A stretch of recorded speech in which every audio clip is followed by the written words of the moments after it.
The next aspect that all citations have is the publication year. It's presented in parentheses after the authors and followed by a period. The only time that this can be tricky is that websites occasionally do not list this. The publication year would be located, usually on the top or bottom of a web page.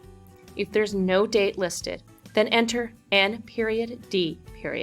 in parentheses to indicate that there was no date listed. The next element of a citation, where the formatting remains primarily the same, regardless of the format, is title. It's listed after the date. And by title, we mean the title of the book or ebook, title of the article, or title of the web page. I say mostly the same because book titles are presented in italics and article and website titles are not. I'll get into that later.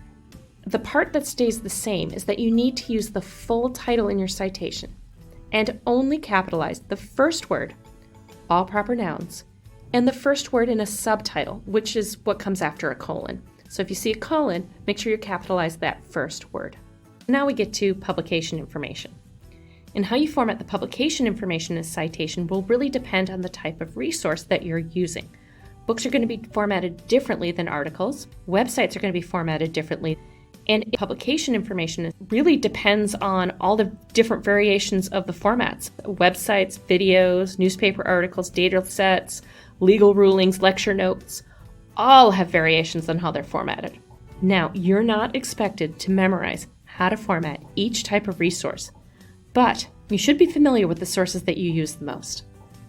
If you're not sure how to format a source, use your handy APA style guide or an online citation tool to help. It's important to keep in mind that not everything you read online is a website. There are a variety of types of sources that you can access through a computer, so you have to think about the type of source before you start formatting the citation. We're going to review 3 types of sources and in a general way, keeping in mind that you're going to run across some variations, so I do suggest looking it up in the APA style manual if you have to tweak something to figure out how to cite a specific source. So today we're going to talk about books and ebooks, articles, and websites. Click below to choose the type of source that you would like to review first.